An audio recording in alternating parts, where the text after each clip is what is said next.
Akasbani Imphal Ngangbam Nganthoi na pau pajari ahanbada maruoiba pau Security Force na Manipur gi tongan ba mafamsingda thi humbagi thabak chathabada aina thingkraba lalholup kharagi mioi taret phare India Meteorological Department hairi Manipur yauna leba asigi awang thangba amasung awang nongpokki raja singdang asi akanba nong chugani amasung Pradhan Mantri Narendra Modi na Bengaluru dang asi Bande Bharat Express Rail Gari ahumlam thagani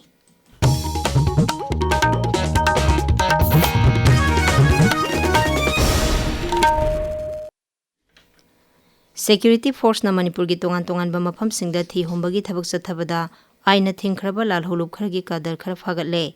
Manipur Police Control Room na thokpa cherol amada hai intelligence ki akangnaba pau phangbadagi haukiba nongmanini asida tongan ba makhalgi chathakiba operation da miyamdagi namduna sel khaiba amadi atai aina yadaba thabak tharong kya chathabada senaba mioi khar phagatki Bisnupur jila gi kumbi thingel lekai dagi Pripak Pro gi kadar ama Security Force na ngarang masagi mayumdagi fakhi mioi asi lanai karbar tawba mioi sing amadi miyamdagi namduna sel khaibada senabani numit asimakta da Imphal West jila gi khabi meyai lekai namboldagi so Pripak Pro gi kadar ama phagat pangamki mahaksu Imphal West amadi Bisnupur jila da lairiba lanai karbar tawba mioi sing buki halaga sel khaibada senaba mioi ni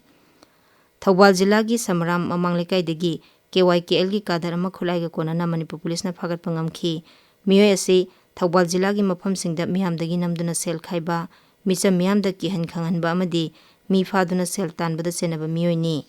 mangondagi 36 SE hand grenade ama yauna atei polam khara phangba ngamki amaromda Security Force na KCP apunbagi kadar ani Imphal West jila gi phayengdagi phagatki makhoi ani su miyamdagi amadi school singdagi namduna sel khaibada senaba mioi singni Hauki Bairai numitasu Security Force na KCP MFL gi kadar ama Imphal West jila gi hauba maraktagi phagatki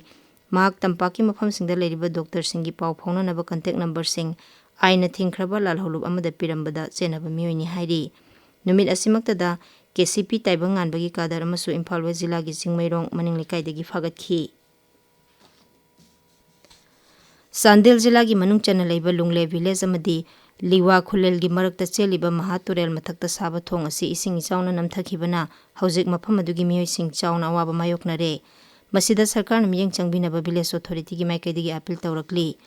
aikhoi gi Sandel Paumi Jire Moyo na hai hairiba thong asi sarkar gi mateng amata yaudana mafam asigi miyamna wana honaduna saba horukpada ngairibani thong asi lungle village gi oinadi khwaidagi maruoiba amadi amata ngairaba thongni Hiramasiga mari lenana village authority gi secretary John Jothena phongdorakpada lunglegi mioi singi amata ngairaba chathok chasin tawagi pambai uriba thong asida mairo singna school chatpa anayek yarokpa amadi tangai fadaba thabak kya chatpada sizinariba thong asi ising chauna maram oiraga namthakiba asina lungle miyamda awaba mayoknare masi athuba matamda sarkarna miyeng changbiyo hairi hakchangi phibam mimanadraba singbu soidana mahimasing tamjaba ngamnabagi pandamda Tengnopal jila gi manungda leiba sahi 6 tagi 19 phawbagi angang singi numit nini sathagadaba mega identification assessment camp ama ngarangdagi Khangsim village community hall da hawdokre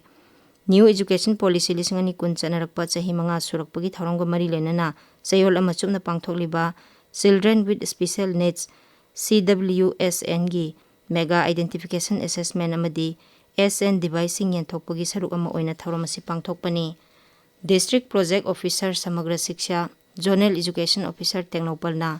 Composite Regional Center Imphal, District Health Society Tengnopal gi Rashtriya Bal Swasthya Karyakram, District Disability Rehabilitation Center Tengnopal amadi Artificial Limbs Manufacturing Corporation of India Regional Marketing Center Guwahati na punna sinduna thauramdu pangthokhibani. Thauramadu da angang singda makhoi gi tangai fadaba aids amadi assistive device sing yenthokhi.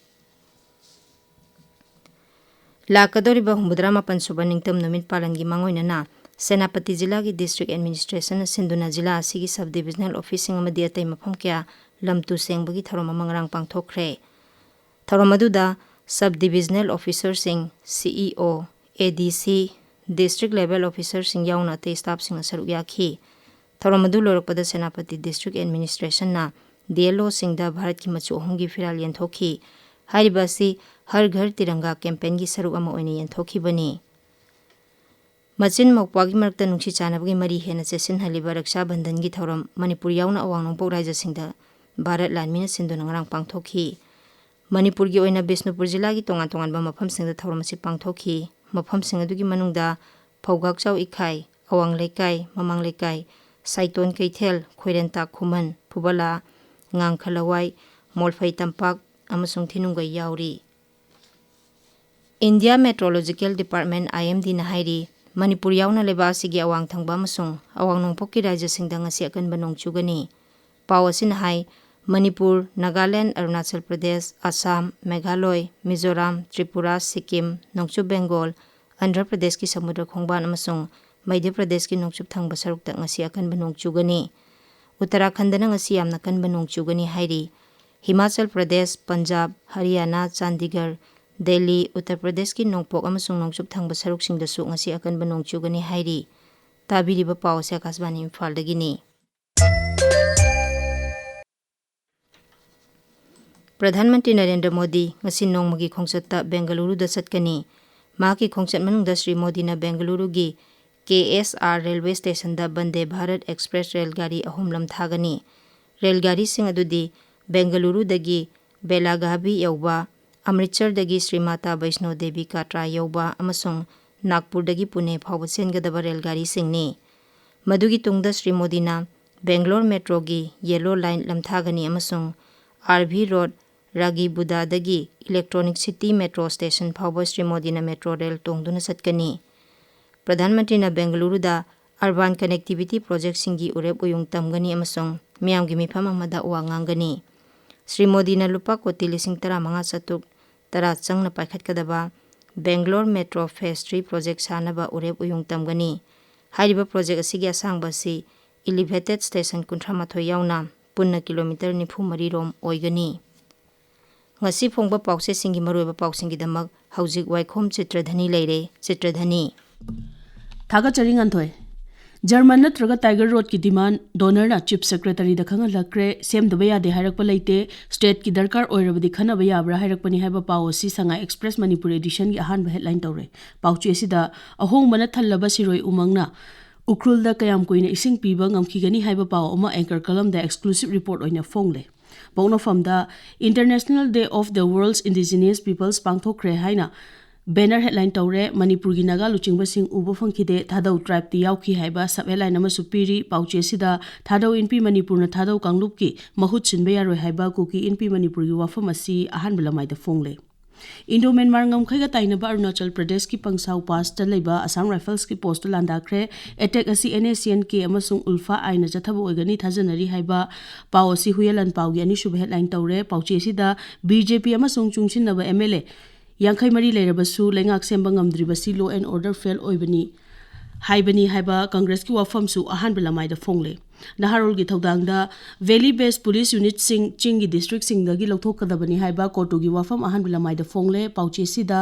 fake currency ga konanami ani police na fare fake currency networking scam da chenabra thigatli haiba paw masu ahan belamai da fongle Chinga faunari ba lambi sing yengsina ba center na Manipur lengak ta khangal lakre haiba paw si sana le ba ki ahan headline tawre pauche sida Manipur masung Tripura da mitop miancha singi chaitheng mayok nari haiba hanagi chief minister Biren gi wafam masu ahan belamai da fongle People's Chronicle da German road sembagi proposal Rajya Sarkar na yadrabasu center na mateng pangli haiba policy ahan headline tawri pauche asida Manipur kadar IAS officer Moses Talaina Northeast ki ahan finance ministry head oiragani haiba policy ahan belamai da fongle sanga express English edition da Manipur da sem thaba chauna mai pakpagi paw ma ahan belamai da fongle pauche asida rajya gi agriculture department na center da ahen ba fertilizer thabi rakna ba haija kreba pawma su pauche si ahan ba lamai da fongli nganthoi Thagachari Chitradhani aroibada maroiba paw amuhana security force na Manipur gi tongan tongan ba mafam singda thi humbagi thabak sathabada aina thingkraba lalholub khara gi mioi taret fare India Meteorological Department na hairi Manipur yauna leba asigi awang thangba amasung awang nongpok ki rajya singda ngasi akan ba nongchugani amasung Pradhan Mantri Narendra Modi na Bengaluru da ngasi Bande Bharat Express Rail Gari ahumlam thagani Pauloi jare